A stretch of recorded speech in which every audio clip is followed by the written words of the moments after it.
Welcome. This is Dr. Joe Connor, and I'm glad you can join us. This is some historic time that we're taping this particular program. This is actually the last time we're going to be taping in our present studio before we move to the new facilities. And I want to take this moment to give us some kind of historical context on what's happening in the area, and also give you a shared glimpse of what's going to be happening in the future with some of the things and educational programs I'm working on. And this particular program came about from a conversation with a colleague of mine from New Jersey, Leslie Gist. She was a guest on our program about a couple of years ago. She wrote the book, The Gist of Freedom, talking about the Underground Railroad. When talking to Leslie the other day, we were talking about fundraising campaigns she's going on, and then she shared with me some of the things that are happening and seeing how we might collaborate on some projects. So this particular segment this episode, I should say, of the Connor Bubble, has about 3 different segments, and all of them are going to be tied in together with clips from YouTube and some still shots, give some historical context. But we want to first mention some things that are happening locally here. I'm a professor at Pasadena City College, and a lot of interesting things are happening in that historic college. One of the things is the movie 42 is now out, featuring the life of Jackie Robinson, who is an alumnus of Pasadena City College before he went to UCLA and before he made history in breaking the color line in professional baseball. But PCC is also very valuable because I've never been anywhere within California or other places where people have not spoken very highly of the education at Pasadena City College. In fact, one time on a program I was running, it was funded by NASA. It was a 6-year program. We worked with pre-college students, 6th and 7th graders, and we went on a field trip down to the University of California, San Diego, and the Scripps Institution of Oceanography. And on one of those trips, we came in contact with one of the dean of students. His name is James Bond. He's since retired from UCSD. And he shared, unsponsored, unsolicited, a comment that Pasadena City College was the only community college at that time where statistically the students' grade point average went up. And I put this in these 2 things, juxtaposition and what's happening today in the spring of 2013. 2 historic votes, actually 3, but 2, I'll count them as 2, one from the faculty and one from the students, a vote of no confidence for the present administration at Pasadena City College, and which I wholeheartedly agree with, the vote of no confidence. And what my reason has to do with historically, I've shared with you as my guest, we've been working to try to help Pasadena City College raise substantial amount of funds. At one point, for about 3 years, I was the president of the chairman of the Academic Senate, which is an organization where faculty decide the pedagogical aspects of teaching at Pasadena City College. On that committee, we came up with a plan to raise $100 million for Pasadena City College. And so the Academic Senate presented the plan to the then acting president, Perfuma, no, not Perfuma, but the acting president at the time. And she basically rejected the idea, didn't think it was something that they wanted to do. And then the President Rocha came in. And then we shared the ideas with him.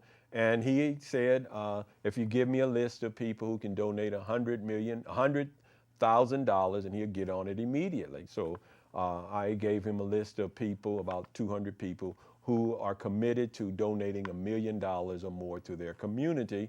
And basically, he sat on it and did nothing with it.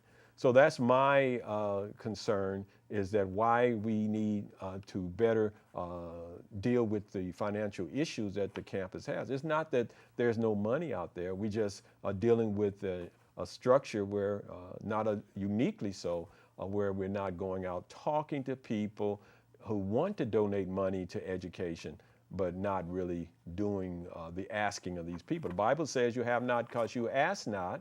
That's the first thing. And the other thing, or you ask amiss. And so what we wanted to do is help the college to get out and raise $100 million.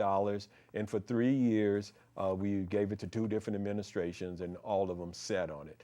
And then more recently, we gave the list of donors not only to the president, we gave it to the head of the foundation at Pasadena City College. We sent the list to every member of the Board of Trustees at Pasadena City College.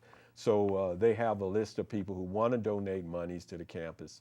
And I was looking at some of the notes from the Faculty Association.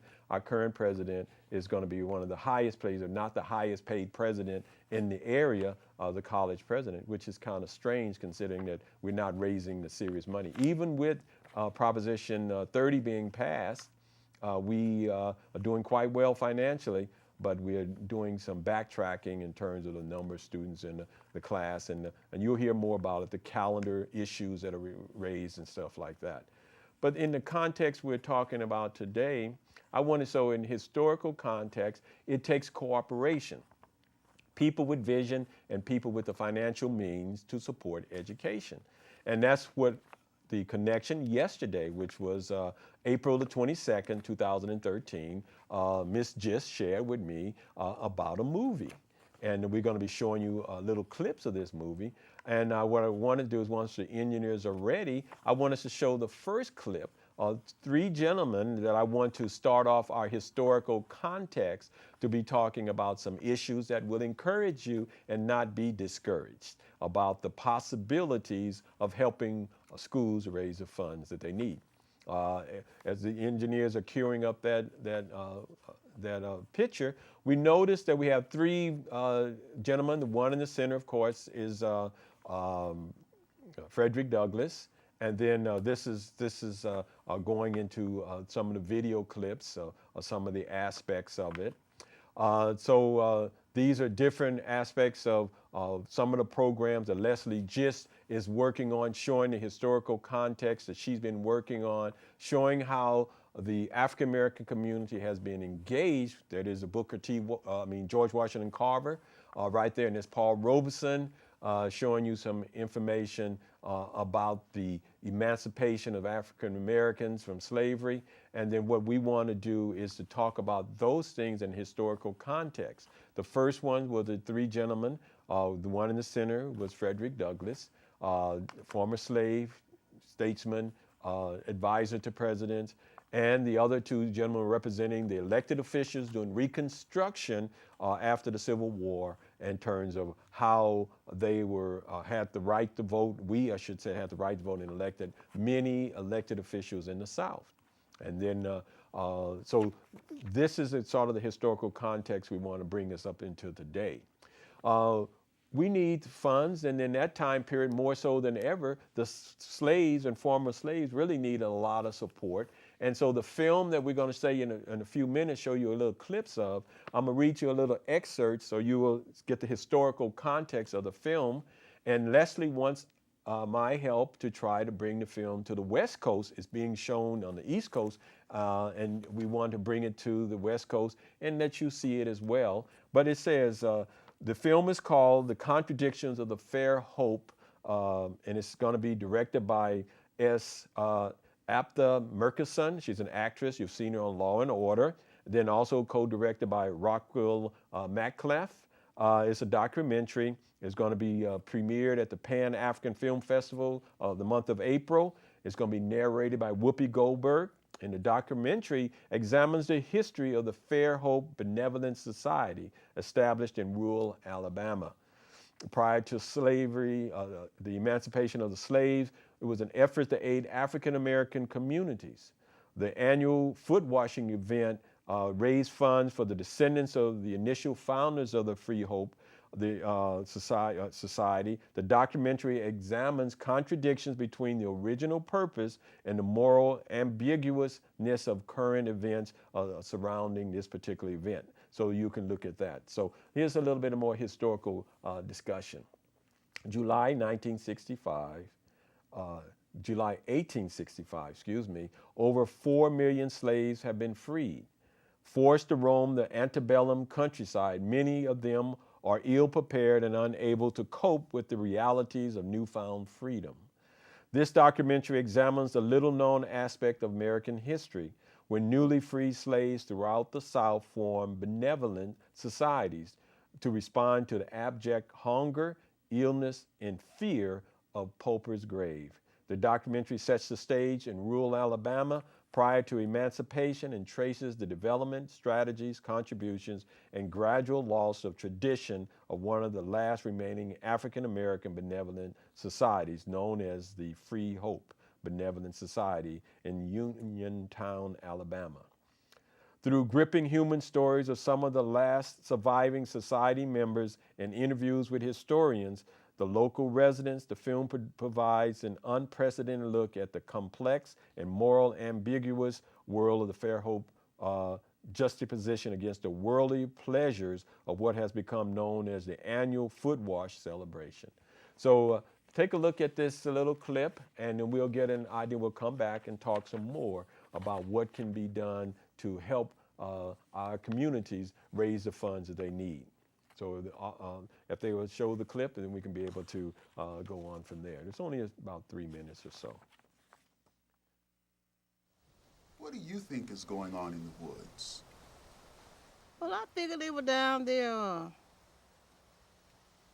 having their barbecue and drinking.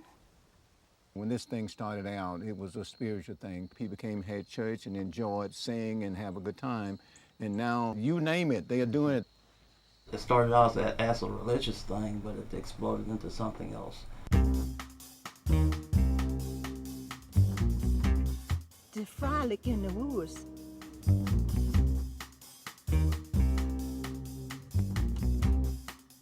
Something like that, you know, when I was growing up, wouldn't happen. If they really knew the purpose of it, I think they would probably act a little better than what they do. And if they knew the suffering that their ancestors endured, they would not dare desecrate that land. The young people be doing some everything out there, so they don't realize it's about God and religion. There's a heaven side and a hell side. I think it's a disgrace. Which side will you be on?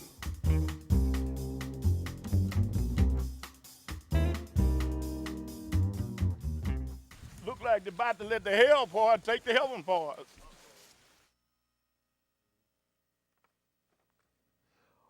Okay, welcome back. As you can see, there are some concerns and some of the descendants of some of the people who knew what the original purpose of this society, benevolent society was, and what some of the young people have taken it on to mean. And so these are opportunities to see that we can go back, look at history, and see what we can do to meet the challenges that we have in the 21st century. And that's what Leslie Gist is trying to do with bringing this film out across the country, in the East Coast right now. And there are a couple of places where the film is going to be shown in New York. It's going to be shown in New York, Philadelphia, and also in Baltimore, Maryland. They're going to be showing that. March the 8th, it was shown in New York. March the 12th, it was in Philadelphia. And March the 23rd, I was in Baltimore, Maryland, and where the film was shown. And so what we want to do is to alert you to this, and you can go to the website and look at, search on this particular film. It's called contradictionsoffairhope.com, and you can get some information about that. So contradictionsoffairhope.com, and you can get some more detail about that. And we'll keep you posted as well about some of the things that are happening. And so as we are talking about raising funds and helping organizations raise funds, as I mentioned, I was trying to, as the chairman of the committee at Pasadena City College, to try to help my campus raise and tap into funds from our community and across the country because of the great reputation the campus has as a teaching institution to try to raise $100 million. I'm also an alumnus at the University of Southern California.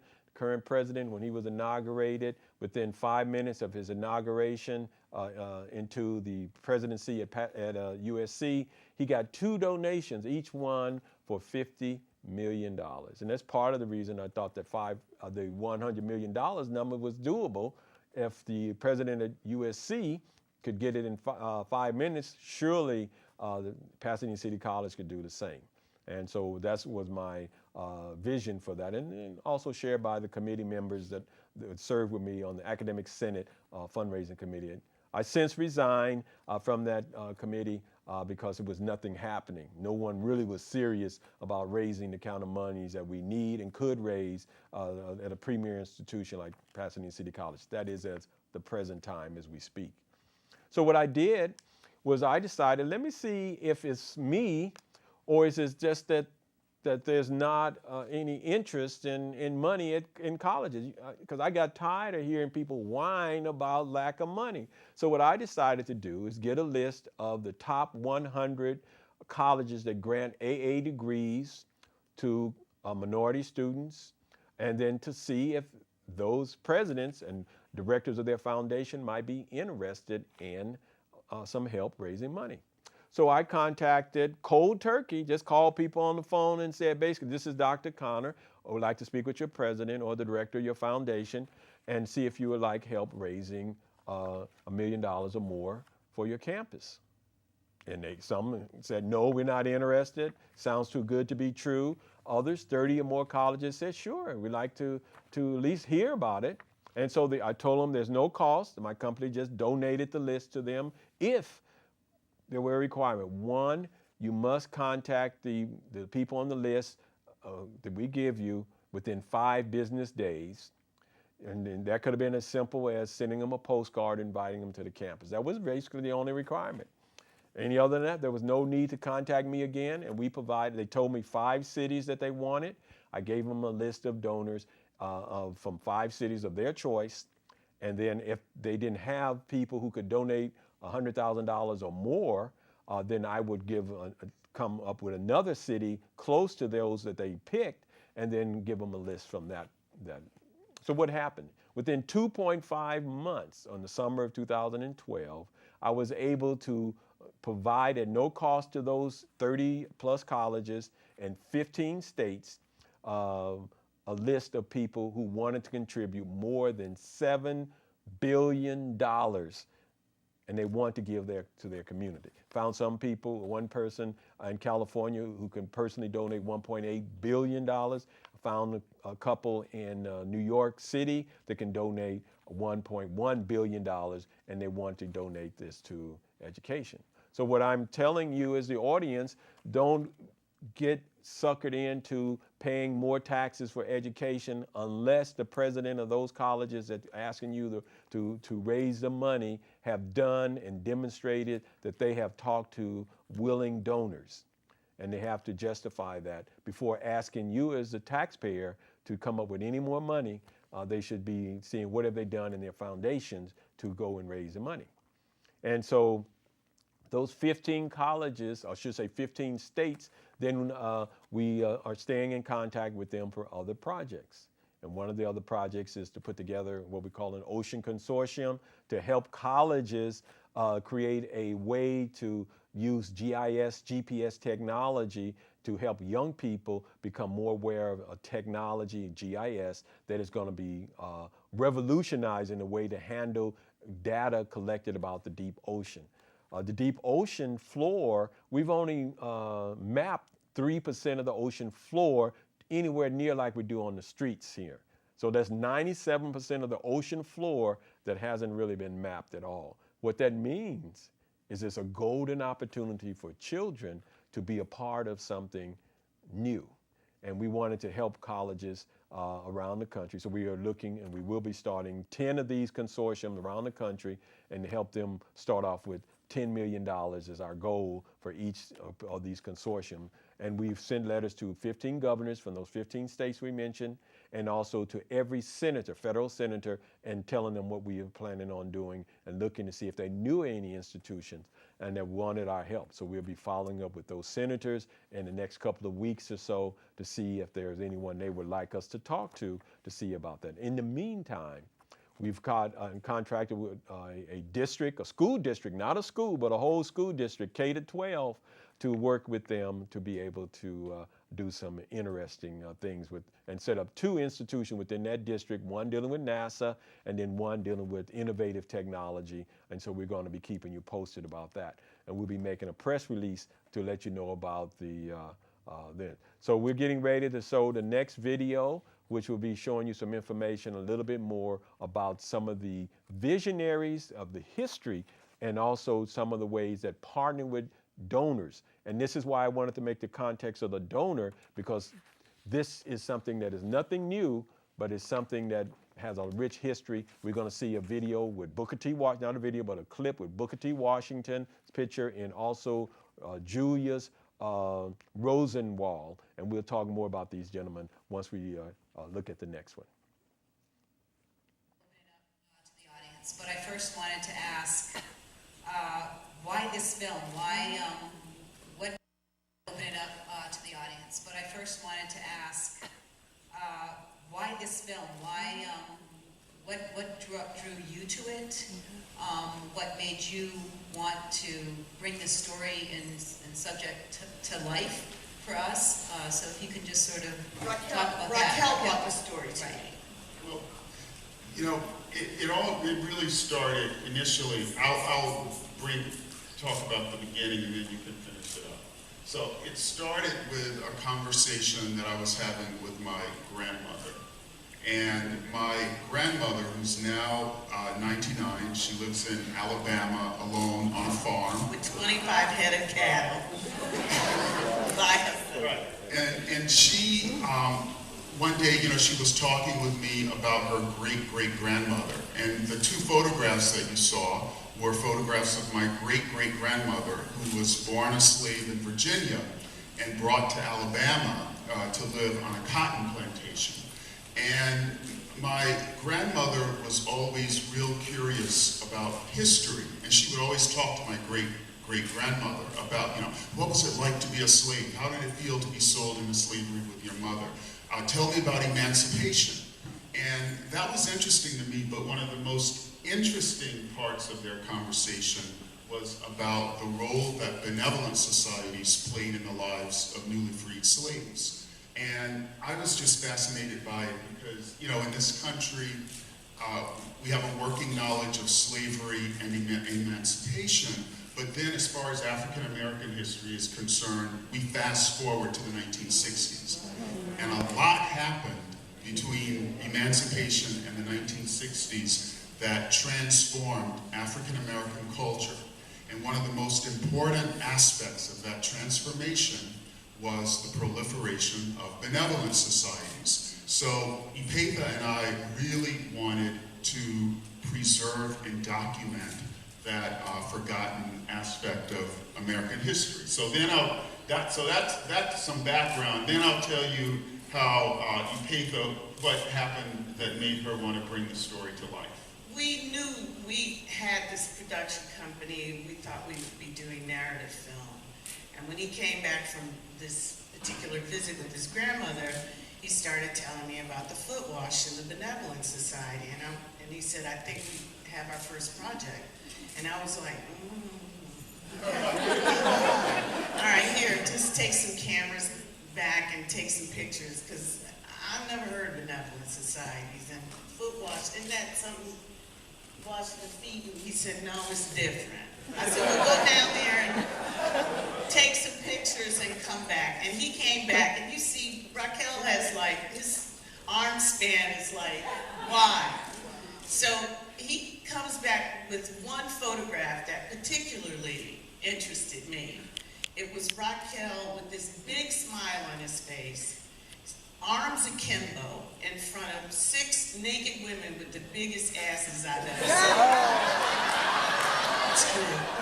And I said, wait a minute. You said your grandmother belonged to this organization. I said, we need to find out how it got from there to here. And that's really how it started. Yeah, so you can see there's history has been lost. in many different ways.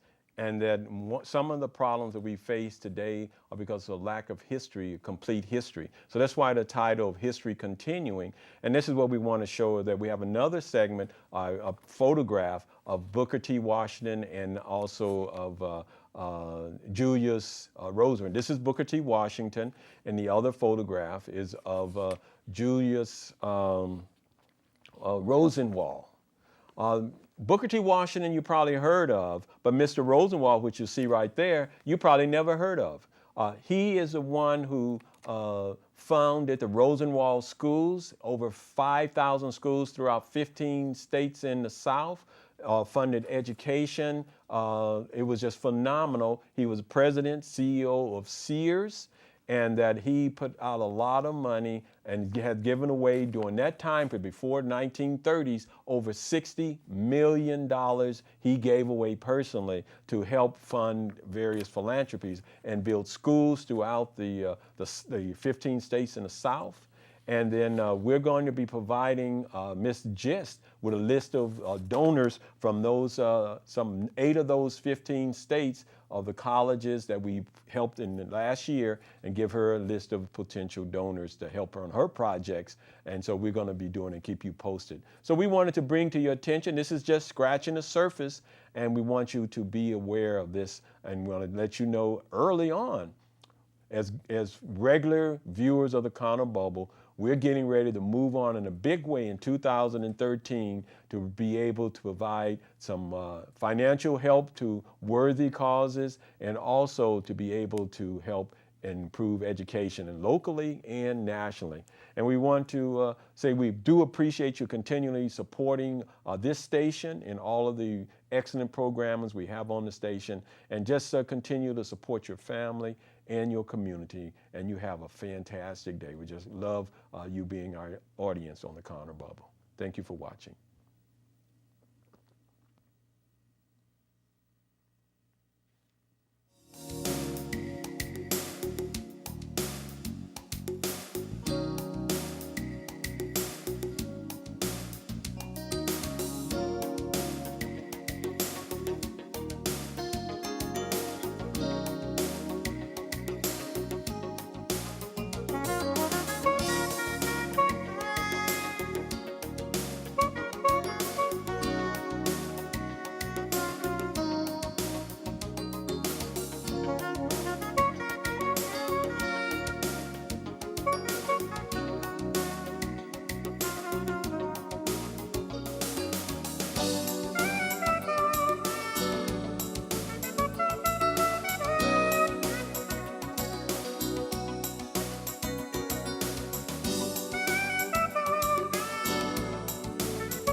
Well, welcome. This is Dr. Joe Connor, the Connor Bubble, and we are very pleased that you joined us today. We have a very special guest I've known for a long time. She's a member of the same church I am in Fountain Valley, California, Jenny Jones, and we're going to be talking about some of the work that she's done recently. She's just back from Europe, and we want to hear a little bit about what she was doing over there. And before we came on the program, we were talking about all the fantastic food she's eating, mostly pizza, and I wanted to find out about some of that exotic food from over in Europe that she was eating, but she's going to tell me a lot more what she was doing. But once again, we're going to let you know that my contacts and team, we're looking to help schools around the country to improve their science, technology, engineering, math, and medicine outreach efforts, what I call STEM Squared. And I just want to let you know that when you hear people talking about STEM, STM stands for Science, Technology, Engineering, and Math, generally they're only talking about funds coming from one main agency, the National Science Foundation. And I add in the medicine piece. I've been using science, technology, engineering, math, and medicine to teach and outreach to children since 1972 when I was a senior at the University of Southern California, and then even to today in 2013. Because the reason we add in the medicine piece is because children don't separate science and medicine, but by law, the medical piece is handled by the National Institutes of Health. And they are the largest funder of biomedical research in the world.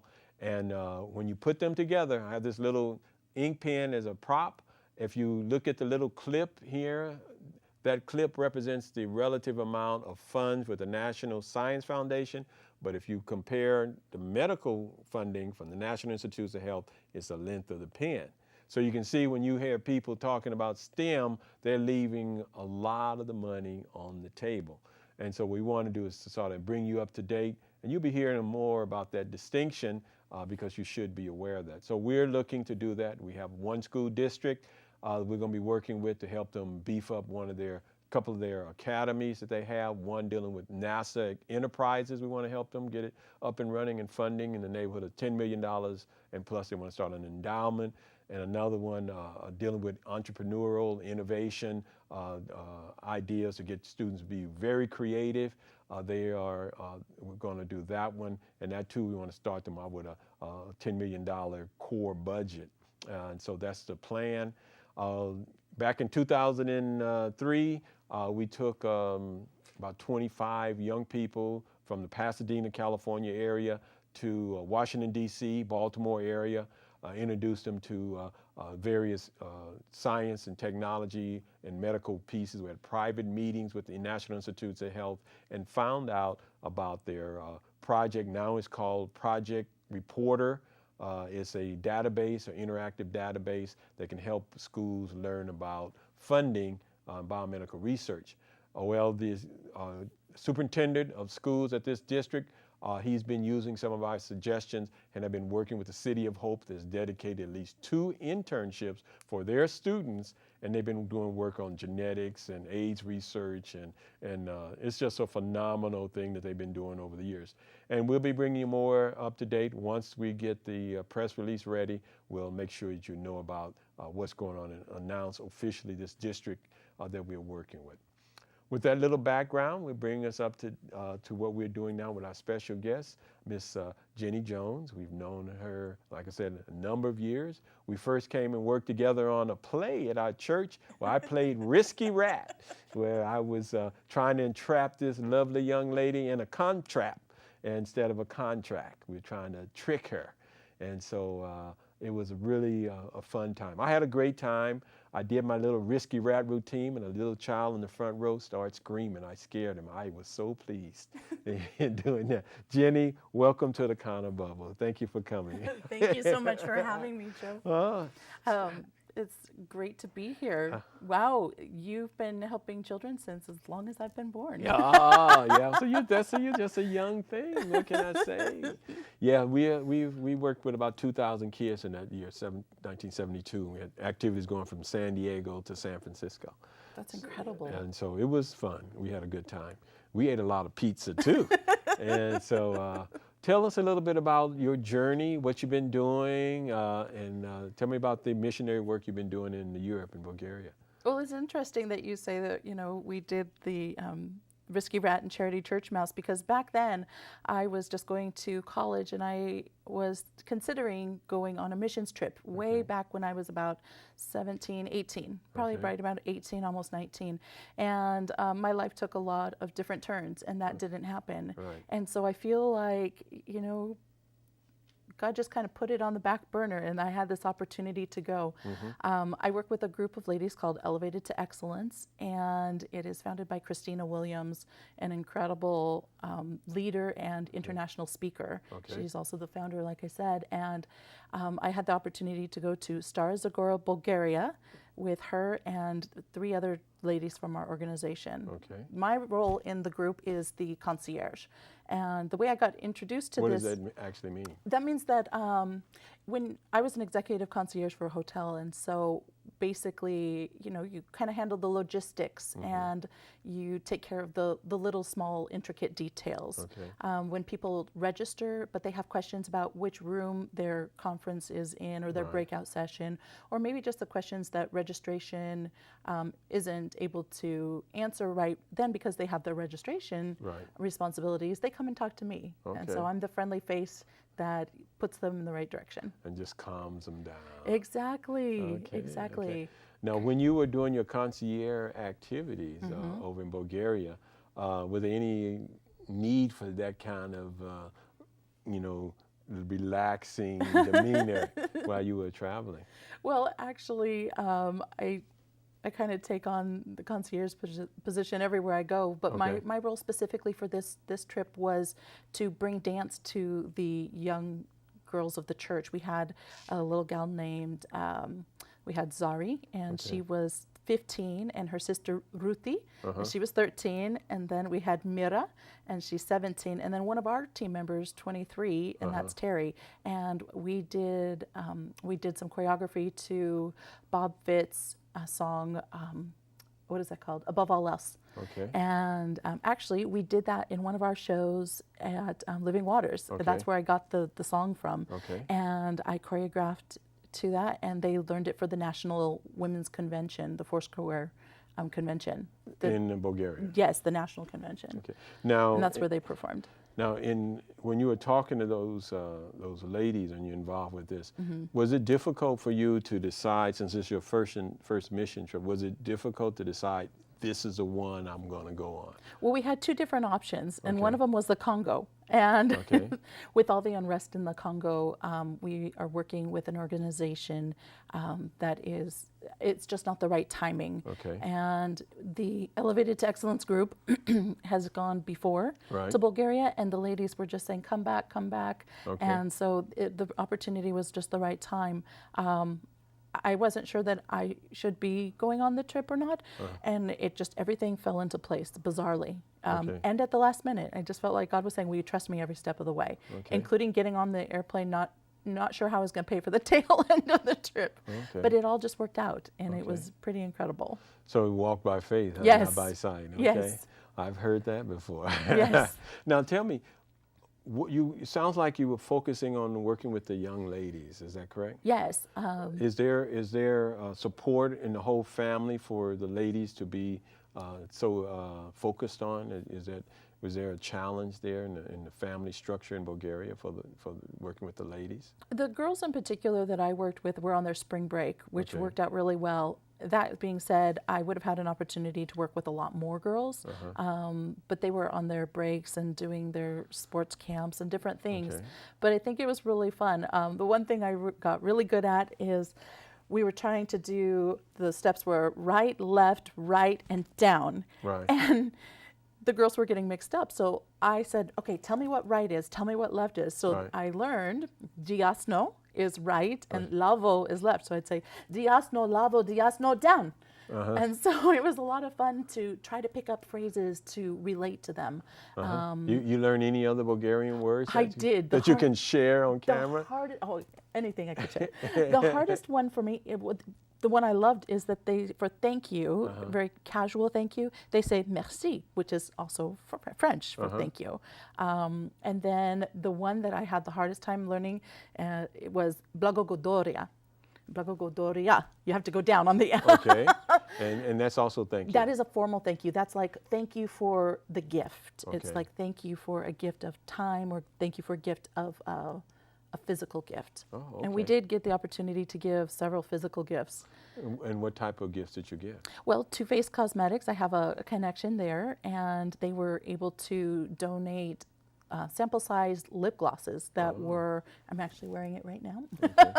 And I have stories about lip gloss. I remember a friend of mine from college at SC always would comment on about her lip gloss. I love to watch her lip gloss. Yeah, lip gloss is important. It is. It is. And you know, it was so touching for the ladies to get lip gloss. Christina has really great connections up in LA with jewelry, and she was able to get these, I should have worn it, these wonderful cross bracelets. They were like braided black or different colors of thread, basically, or like ties, and then it had a lovely cross on it, multiple colors, clear, red, green, so lots of different jewelry options. So we gave them jewelry, we gave them what else was in there? Candies, just lots of little fun things that we took with them. And when we went to the Gypsy Church, we were able to give about 35 toys to one group of kids. So there was more than one church that you went to then? Absolutely. Tell us about that. They have about 45 Gypsy churches in the surrounding areas of Star Zagora, and that was a fun drive. We took some dirt roads into beautiful countryside, beautiful. I mean, poor people. We had multiple people driving us, but we were like, Aki, please pull over so we can take pictures. And Colleen, he pulled over so we could take some pictures too. And so what are you going to do with the pictures? You have an idea yet? We have them on Flickr right now. I'll be putting them on my website, which is jennycjones.com, and then also on my Facebook. You know. Okay, well that's good. Yeah. Because I think it's important. Since this is your first trip, and your energy and your excitement on the first trip is refreshing. I mean, it's good to hear that you're doing the good that you're doing and bringing, sharing the gospel with people and then helping them in a meaningful way. The plays, what other kind of, you had the dance routine, you were helping with the girls, gave them toys and candy and stuff like that, lip gloss, can't forget the lip gloss. But anything else that sort of struck you that was welcome, but you didn't think it was a big deal that you brought there, that people that you hadn't thought very much of, but it was really appreciated. Anything struck you as that? Just the fact that we were there and that we gave of ourselves to just be with them. That we traveled from America to be with them and to come and do the conference.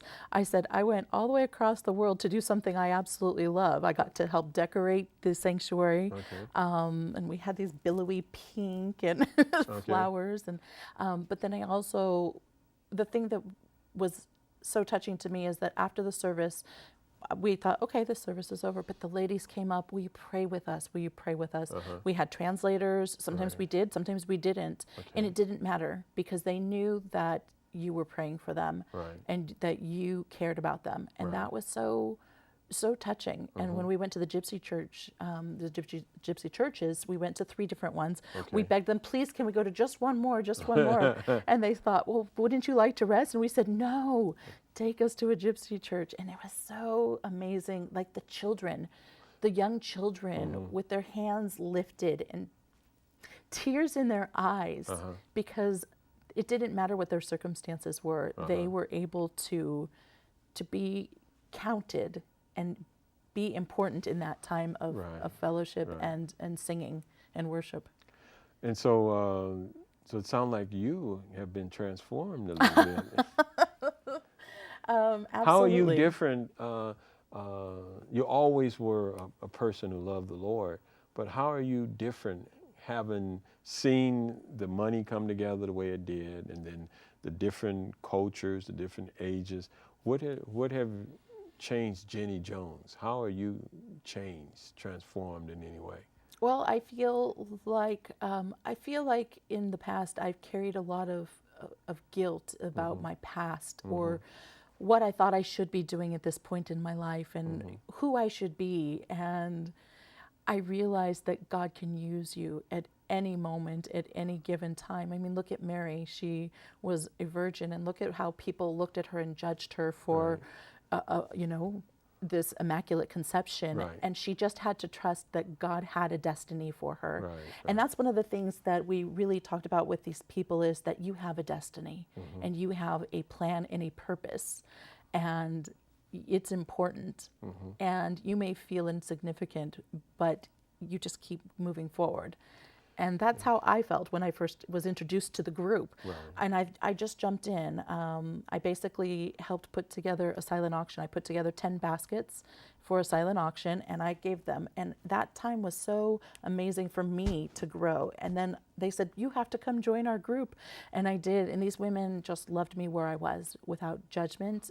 And these are the ministry that you, what was the name of it? Elevated to Excellence. Elevated to Excellence. Yes. And how long has that been around? Do you remember? That, I want to say 1989. 1989, I believe, it has a beautiful history. You can read about it more on elevatedtoexcellence.com.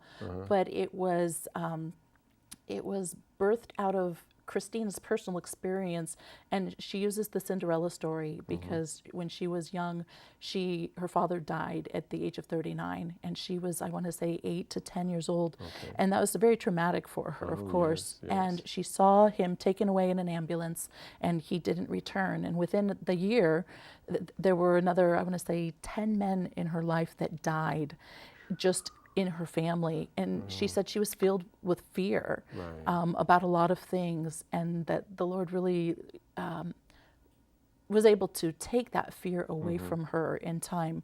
But you know, it's only through trusting and knowing what our imperfections are and giving those to God. And for me, my imperfection was, I thought I was on this path, and then I wasn't on this path, and I thought I was broken and I couldn't be used. But there's a beautiful story, I don't know if you've heard about it, about there's a water, it's a water maid, and she has a yoke, and she has 2 pots, and one of them is cracked. Okay. And she takes the water to the mistress's house, and she goes down to the well, fills them both up. And the one, for 2 years, the one cracked pot realizes that they don't get the water, as much water as the other one. And the other one says, oh, I'm such a perfect pot. I do so many wonderful things. And the other pot feels guilty and very ashamed. And one day she says to the water maid, she says, I want to apologize that I am not giving you everything I can. And she said, when we come back, I want you to look. And she said, I want you to enjoy the flowers. And so what she says is that the trail of flowers, when she gets to the house, she said, I knew what your flaws were. And I planted flowers, I planted seeds, so that every time you'd come back, the water that you spilled would make beautiful flowers. And I picked those flowers, and the mistress has had beautiful flowers for the last 2 years because of you. Right. And that really spoke to me and made me realize that God can use us with our imperfections. Right. We don't have to get perfect. We don't have to wait for the perfect circumstances to serve Him. And to just say, here I am, Lord. And this trip was that. It was, here I am. I'm not working full time. I don't know where the money is coming from, but I knew that my heart was already in Stara Zagora, and I didn't know why, but those people changed me too, the Bulgarians. Well, you know, the thing that I like, and the audience can see in your passion for this, is that with the challenges that you summarized, the audience can see that there's a place for them, a role for them to play, and that the world doesn't need perfect people. No. And we're finding out many of the so-called perfect people are not really that perfect. In fact, are very flawed, and they just have put up a good facade, like the person in Bell, and then Medoff and all these other people thought they were the big hotshot, but they were really taking advantage of people. And so wherever you are, I think you're really sharing with people that they can be used. God can use them, and their community can help them plant flowers. Absolutely. You know? And so when you left, you were in Bulgaria, you arrived there, where did you sleep? How did you sleep? And for the 7 days, it sounded like you were always up and going. We were up and going a lot, and for me, I found that I didn't want to sleep. We stayed at a hotel. It was actually a very beautiful hotel in the city, and it was not too far away from the church where we ministered to and where the conference was. But I would stay up at night just wanting to look out at the city and soak in the fact that I was on the other side of the world. Right. And that What were the sounds? You hear sounds? What did you see when you looked out your window? Did you see fireflies or anything? I didn't see fireflies. I saw the same stars. The one that I didn't see, though, was my very favorite, Orion's Belt, but I did see the Big Dipper and the North Star. And it's touching to think that people back in America are seeing the same things. And it was funny because I had internet access, so I would be on Facebook at 4 in the morning, and it was, the afternoon, and people were sending messages. So it was really quite interesting. And then when we were going to bed, they were just getting up. Right. So it was a lot of fun with the time frame. Well, I enjoy hearing these stories and that you had. Now, when you arrived at the airport, and was there any challenges getting through customs, any of that kind of stuff? Or just smooth sailing? I'll have to admit that the actual challenge did arrive. It started on this side at LAX. Side. I was running late. Okay. I didn't plan for the traffic, and our schedule changed. I was supposed to be picking people up, and then I wasn't, so I thought I had more time. And the Lord's really dealing with me on my time and trying to be more punctual, because what I learned is that it doesn't honor the people around you.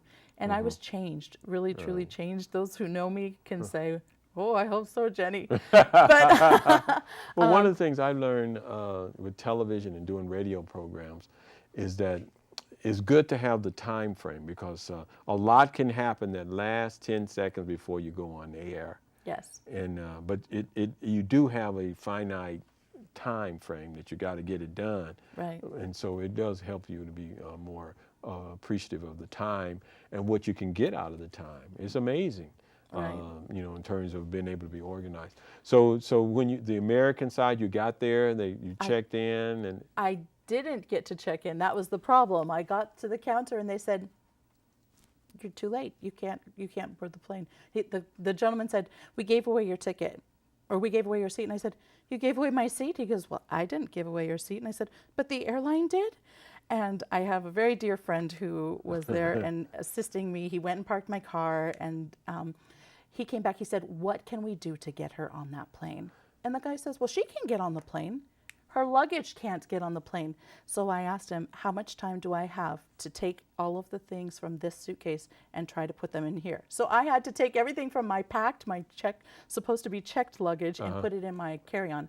The two of our team members came back and took 2 carry-ons. So we got all the toys across. We got the toiletries across. It was a miracle, Joe. I can't even tell you. It was because they didn't have any material to carry on, so they came back. Right. They had the one carry-on, but they could take another one, and see. so Okay.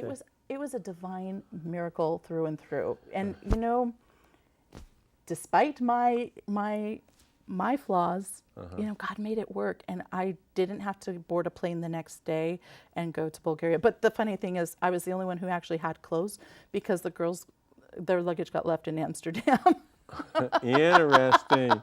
So I was the only one. But I had felt that the Lord was telling me, you need to repack your clothes. Like, you need to take less. And the reason is because that particular day I met a lady, Pastor Joni of the Victory Church, and she gave me the toys to take. Right. And so I said, oh, that makes sense. That's why I'm not supposed to have so many of my own things. I had no idea it would be so much more, that I would be less.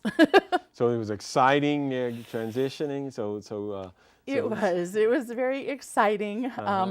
What happened when your plane landed? You have any excitement like that on the Bulgarian side? Well, just the fact that the ladies didn't have their suitcases was a little bit of a challenge. And so we actually got to visit their H&M, which is an American store, and it had just opened for them, and they were so excited. So our girls went shopping, and we felt like we were in America. So they got to go shopping. And what's the currency called there in Bulgaria? Lira. Lira. They have the lira. They have the lira. Okay. So are they not a member of the EU then? Right No. Now? Okay. In fact, when I got to London, I picked up euros because I didn't know about the pounds. Right. And so I went to pay my driver when he took me to Luton Airport, and he said, "Oh, these are euros." And I said, "Uh-huh." And he said, oh, we don't use those. But he was so nice. He said, I'll just keep it for when I go on holiday. And I said, thank you so much. Well, he knew the transitional rate, so he got a Right. good deal. From, well, we were able to do, where it was fair. And yeah. he was very fair. And he actually was our driver I think the 3 different times that we needed a car. Yeah. Well, it's good to being kind and open and working with people is always the best policy. Yes. You'd be surprised how, well, you probably wouldn't be, but a lot of people be surprised what good can come from just good relationships with people and treating people like you wanted to be treated. We got a couple of minutes or so, and what would you like the audience to know about this experience? It's mission service kind of concept. What would you like them to know? That anyone can get involved. The things that we asked for were prayer, of course. You can always be a prayer partner for people that are going. And missions doesn't have to be across the world. Missions is in your own backyard, the person across the street who's hurting. Right. If you see somebody who's alone, you can pray for them and you can just go extend yourself to them.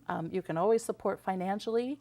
I know that we're always accepting donations, and I'm looking at going to the Congo to actually teach the women how to either make perfumes or soaps or something. Right. And I also feel a spirit of dance, and like I used to dance. Right. And the one thing that I'm going to be doing is I'm taking on a very, very personal and renewal project for myself, and that is to physically drop a lot of weight. Okay, very good. Well, it's exciting. Yeah. This is Dr. Joe Connor. My special guest is Jenny Jones. Just came back from a missionary trip in Europe. We talked about Bulgaria, but she also went to Scotland. And so we didn't have a chance to talk about that. But yeah, stay tuned. We may have her back as another guest another time. We appreciate you watching the Connor Bubble, and you have a fantastic day. Thank you for watching. Jenny, it's great. This is so much fun. Thank you. I mean, this is great. Did you know?